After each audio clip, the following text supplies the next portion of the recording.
So, Coach, tell us a little bit about your background as a coach and what got you into the coaching profession. And then who are some of the coaches in your life who shaped your philosophy? Yeah, I always knew wanted football was important. I grew up watching my dad's old black and white VHS tapes at Dubuque, and so obviously want to play football as long as possible. After my senior year, obviously I was writing on the wall, and Coach McLaughlin was the head coach at Wayne that I played under.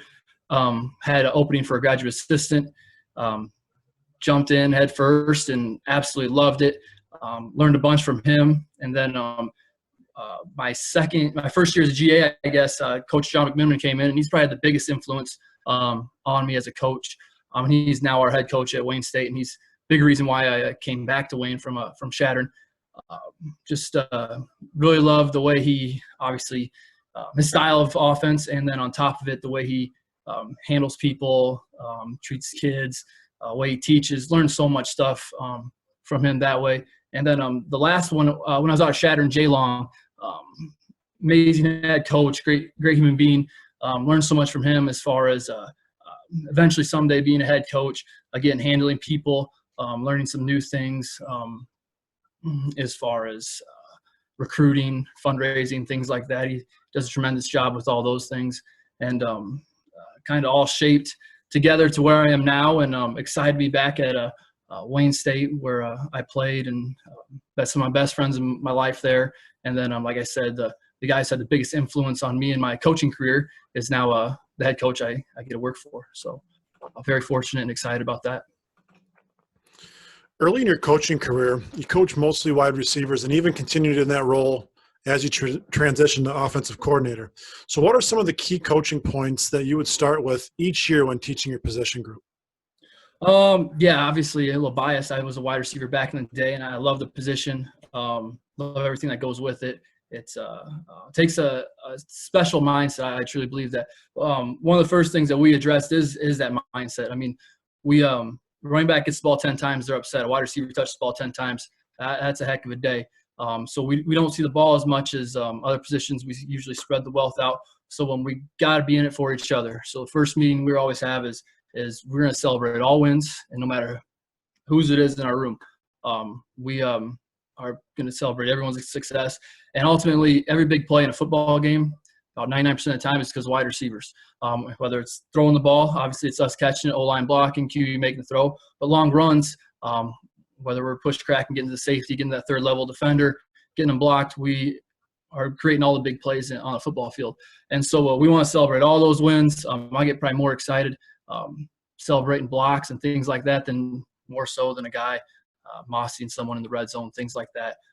Because once you create that culture and excitement for blocking, they see that. They want to be the ones getting the love, and so they just put in that little extra effort to make those big plays in games. And that's all it is effort. A lot of times blocking, just the guys want to, and not being selfish. So that's the first thing we're going to address. As far as getting into drill work, things like that, we're going to start with our stance. I believe in having our inside foot forward. I like having our shoulders square. High school, maybe not so much. College, we get a little bit of press. I think naturally when your outside foot's up first, you kind of open up your hips. Now getting outside and stuff on your mandatory outside releases, things like that, it's a little bit tougher just with your body being able to flip those hips and get outside when you're already kind of opened up naturally. So I'm a big believer in that. As far as balance, kind of an 80-20 guy, 80% of our weight on our front foot. Obviously, that's going to change a little bit by the corners that we're playing. If we're getting a guy who's a heavy jam, very aggressive, we're probably going to change that because we don't want to get stuck at the line. And then we'll obviously go with various releases. But the biggest thing I'm going to watch on film is us driving out. I don't want our first movement to be standing to come up. We want to be doing everything going out. So we're attacking that DB, whether it's run play, pass play, short pass, deep pass, screen, anything like that. We want everything to be going out, driving towards our defender, essentially like a track start. Just not with their hand in the dirt. We're not going back to what the 70s or whatnot when they were coming off in the three-point stances and things like that. So we're going to focus a bunch on our starts because that's the first thing. Every rep we take in a game or even in practice, you're coming out of a stance. So if we can't do that right, It's not going to set us up to be as efficient when we're doing the other things as far as the plays and things like that to get after the defense. What drills then do you really place a premium value on day in and day out as you coach the wide receivers? So you talked about stance, balance. Obviously, it's going to be week by week depending on what you see on film from the defensive secondary. Then what drills then do you really put a premium in that are not negotiable for you guys? You got to do them day one, all year long. We're going to do – first off, we're going to do a blocking drill. The stock block, and it leads into another drill that I'm a really big fan of. Got some film now. Guys, got to bear with me a little bit because it's going to be Shattern State stuff. So obviously I don't still work there. But okay. So stock blocking. The way I teach it is we kind of start with the end product at the very beginning. So we are up in the face. We're going to be working a mirror drill. Okay. So basically our mirror drill is basketball drill. Okay, defensive mindset. We want to cut off the guy. Excuse me. I'm not a huge fan of picking out half of a number, half a guy, whatnot. I want to square them up. DBs are athletic too, so are we. The other thing is not too many DBs are going to make tackles with a guy on them. So I want to be in their chest, making their life as hard as possible. So we're going to work on a good base, butt down, chest and eyes are up so you can see everything. Excuse me, don't bury our head. We don't want to put our helmet into their chest, anything like that, and stay low and mirror. And then obviously as a coach, the biggest coaching point is make them work. Okay, make this a lot harder and longer so when we get into those game reps practice, that stuff's cake. So to get into some reps here, another thing is I make them put their hands behind their back too so they can't touch or hold. Big thing too is we don't want to hop. Okay, we want to try and keep our cleats in the ground. If we're hopping around and DB decides to strike us, when we're hopping, we're going to go on our back. We're going to be counting lights in the stadium, and that's not a good thing. Big plays aren't going to happen because of that. But our eyes are on the chest, trying to cut them off and keep them from getting to the ball carrier. Okay, so for us, we were, and I'll get to some clips of it, we were a big bubble team with our RPOs. And the reason why bubble works is because these guys on the outside are blocking. Okay, obviously we have numbers, but we still got to block that guy head up over us to make those plays happen. So this is our first part of it, okay? We're going to start with the mirror, okay? Make them work, cut them off, eyes on the chest. So we've all seen it. Guys can give a bunch of fancy moves and things like that, but we got to stay in front of them. Don't fall for their tricks. The next thing we add now is a punch, okay? So we want our hands up at our chest, ready to go, ready to strike. We don't want them down at our hips. That obviously takes longer for us to strike the defender. The big coaching point here, two things, is our feet never die. So when we punch, okay, our feet are still shopping, still moving, so we can react to them, okay? Because most DBs are going to try and still dance, try and throw us off, things like that. Once our feet die, that's when we can get push, pulled, all that kind of stuff. The other thing with our punch, obviously elbows tight, thumbs up, but I don't want to punch in this drill right now. I don't want to punch and try and drive. All right, 99% of our blocks at wide receiver aren't necessarily us taking a DB and driving them out of bounds. All right, it's kind of a stalemate. We're up and underneath them. We're in their chest, so they can't make a play. We'll eventually grow to that part of it. But right now, we want to punch so we can stay balanced. Okay, because when we tend to punch and drive, we start to get more weight out over our toes. Our helmet and face mask go into the guy's chest. We're not seeing anything. And that's when, again, they can push, pull us. They can push our head down, all kinds of stuff because our balance isn't good. So we keep the same exact rules, eyes on the chest, okay? We punch and keep our feet going and reload. All right, one of these clips I'm going to show you is our all-conference tight end, and he is a bulldozer. He's one of the best blocking tight ends I've ever seen in Division II football. So he wants to get hands-on. He wants to drive guys. So get her load here. Well, maybe while you're waiting here, Logan, one of the things you can talk about then to our listeners, if you had to describe your offense now that you've kind of transitioned into being an offensive coordinator for somebody who's never seen it before, how would you describe your offense? I'd like to think that we are an exciting, aggressive offense. We're going to try and go fast. I'm not a big believer in trying to get a bunch of plays ran. I want to play fast more so to put pressure on defenses. In today's world, we do everything through text, direct message, things like that. by us going fast. You can't text, safeties can't text the other safety or the corner to get them into coverage, things like that. So you want to go fast, put pressure on the defense, make them communicate. So hopefully you're going to see us being able to play really fast, efficient. Like I said, I'm not a huge guy on amount of plays. Want to try and be in the 6.5 to 7 yards a play overall for the whole entire game, and usually going to have pretty good success doing that, moving the ball. Want to be good on third downs. Want to get touchdowns in the red zone. I don't know how many times the bowl season really stuck out. Teams playing well, kicking butt in the first half.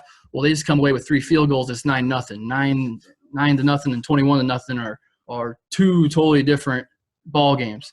And so we really put an emphasis on scoring touchdowns down the red zone.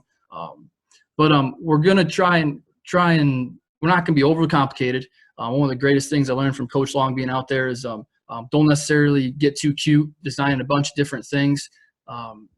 Maybe use more formations and think about players more so than plays. And so that's kind of helped us simplify what we do a little bit. And we try and make things look the same. So every formation, motion, jet sweep, whatever we do, we're going to have obviously a couple different run plays off it, a couple different RPOs, play action, and then your regular drop back, 5-step game, whatever you may call it. So defense may see the same motion, same thing. They start thinking one thing, well, they're going to get another. Well, we come back, drive later, give them the same look. It's something else. So that way when you're in the fourth quarter, you have still your full repertoire of plays that you've thrown at them because they don't know what's coming, because you've used similar looks for an RPO, a shot, a screen, it might be, different things like that. So try and make things look the same till the ball snapped, and then it all changes. And that's hopefully what teams would see, and hopefully we're not shooting ourselves in the foot, penalty-free. Obviously, less mental mistakes, again, coming down to simplifying things. Less guys have to think. The more they can naturally play and do their job, the better results are on the football field. So hopefully, like I said, you watch us. We're exciting. We're fun to watch. We take care of the football. We don't make mental mistakes. And we have some big plays and very efficient when we get into those red zone and third down situations. Logan, how has your offense evolved a little bit since you were, wide receiver coach, and then obviously a little bit of OC at Wayne State, and you left and went to Shadron, and then now you're back at Wayne State. Obviously, it's probably had some form of evolution. How has it changed, or what's the biggest change you've seen since that time from when you started at Wayne State to since you've come back? Yeah, probably the biggest thing for me changing from the first time at Wayne State a couple years ago and going out to Shadron was added a bunch more RPOs into our game plans. Big believer in that. I have been blessed to have been able to have 2 really good quarterbacks. Zach Osborne was at Wayne State, and Dalton Holst, who is he'll be a senior out at Shadron. He was up for the Harlan Hill. So I've been blessed to have 2 really good signal callers that make things a lot easier on me. But I'd say RPOs is kind of how I've evolved. In the past, it was just you might throw a bubble, you might throw a little step-off now screen with a zone, things like that. We've evolved to now running route concepts with them, throwing the slant if safeties are going to come down and fill in the run, and when you get quarter steams, things like that. And always trying to find new ways to do things. I mean, the greatest thing about football is there's so many different ways to do it. You can watch any type of game and pick something up. I mean, I've been to high school games, be like, dang, I like that idea. That'll work. And installed it next week, and it's had success for us on Saturdays. So evolving, I guess the RPO has been the biggest thing. This is the first time I've ever worked under a head coach who was an old line guy. So Coach McLaughlin was offensive line coach. Coach Long out at Shadron's an offensive line guy. So when I first started, and I got pounded in my head pretty quick, but I was getting 5 guys out in routes all the time. Well, that stuff's all great and stuff on the board, but when you get out there and your quarterback's getting hit, and that's not good. So really learned and evolved, protect the QB. And so that's probably the first and foremost thing each week is how are we going to block whoever we're playing? Can we get away with only having 5 guys in pro. Is it a big blitz team? If it's a big blitz team, probably not. But then we just got to make sure the QB is really coached up on his hots and things like that. But always trying to find a way to protect, whether we're sliding to a certain defender, odd fronts if we're going to fan it, make the QB responsible for an inside backer, things like that. Is really where probably I've evolved the most is protecting the quarterback.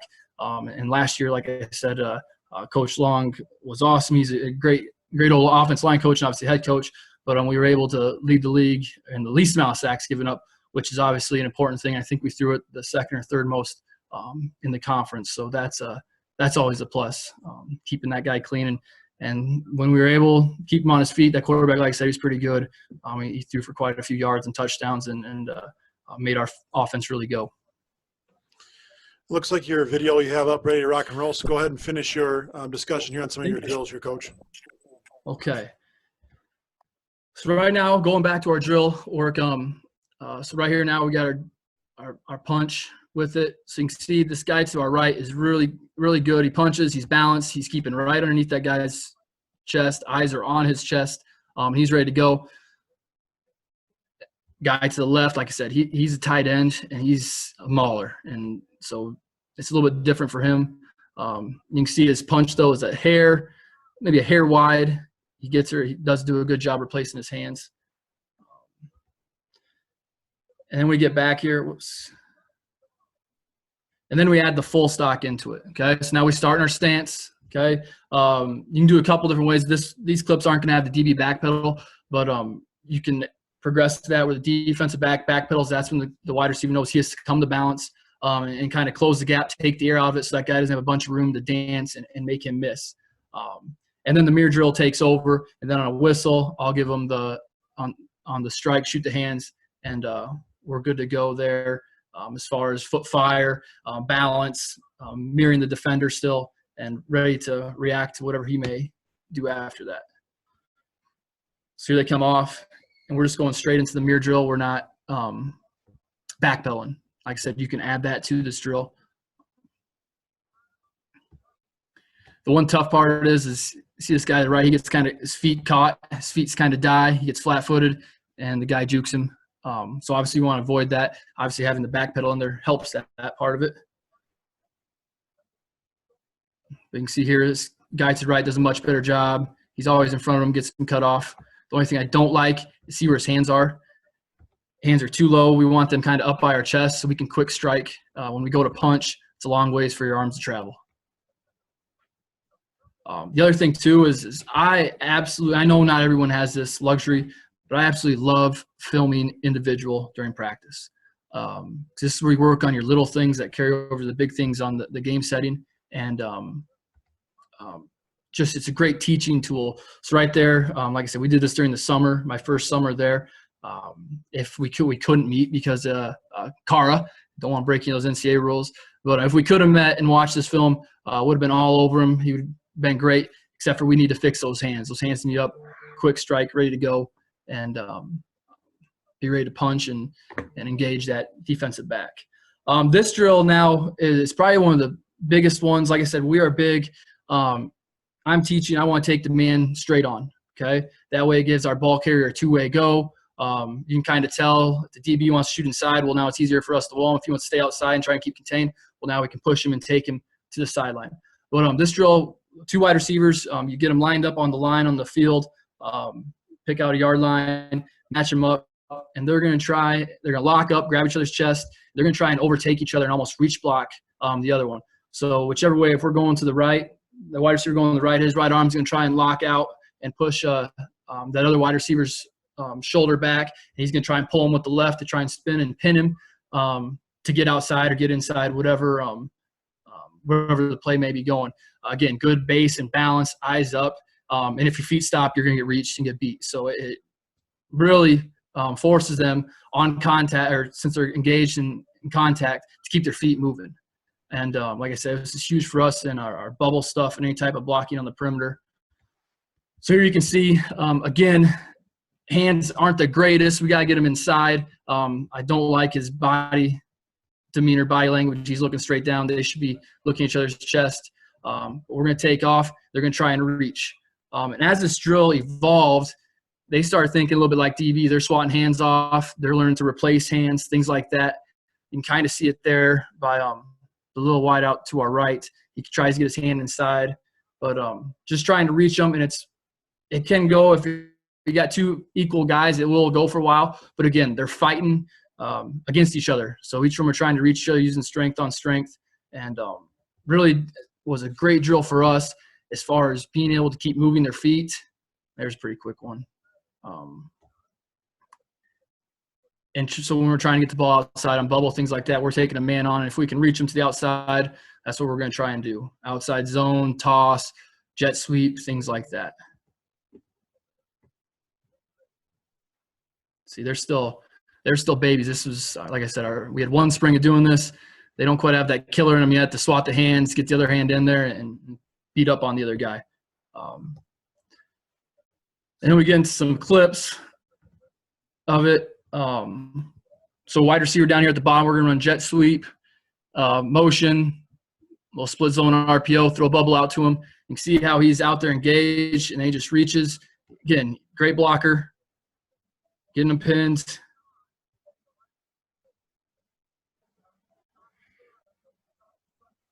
Need to work on staying in balance for that really big play. But Coach, while that loads, we're going to ask you a few situational questions. So it's 1st and 10 in the middle of the field on your own 30-yard line in the first half, and you are looking to take a big shot.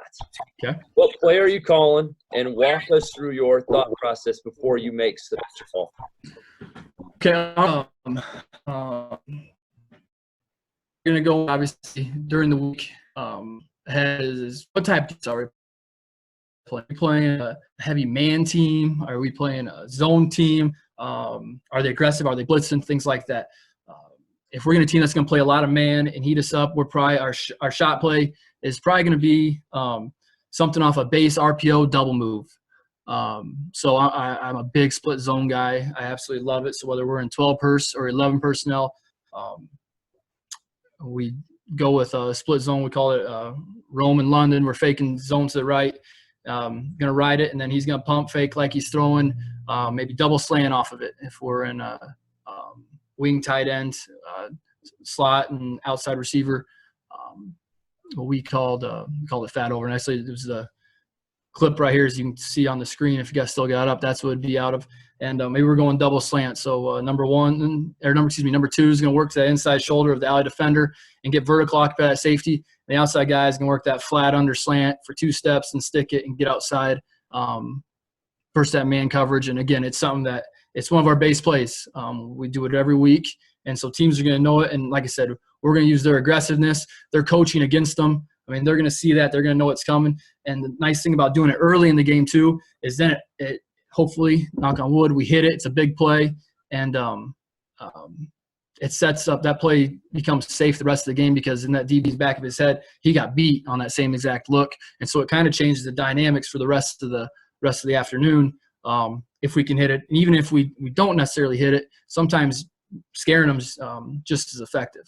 So that'd probably be our go-to. How we'd call it is we go west right fat over, Rome looky up, and try and keep everything one word simple. Obviously the up gives it away that we're going double move and stuff like that, but it's one of our base plays. And again, like I said, with our offense, we're trying to make things look like the same thing, deceive the defense. Well, right here's a great chance to do that again against an aggressive defense, and hopefully softens them up for the rest of the game and allows the RPO game to work. And once they start creeping up, might have to hit them with it again. But that'd probably be our go-to. Obviously, game situation, stuff like that will vary. If defense had just been out there for a long drive, we might not necessarily go for the big play right away, try and give them a break about winning the game. And you don't want to go out there, go 3 and out, take 3 shots, and put the defense back out there right away and have them suck in air. So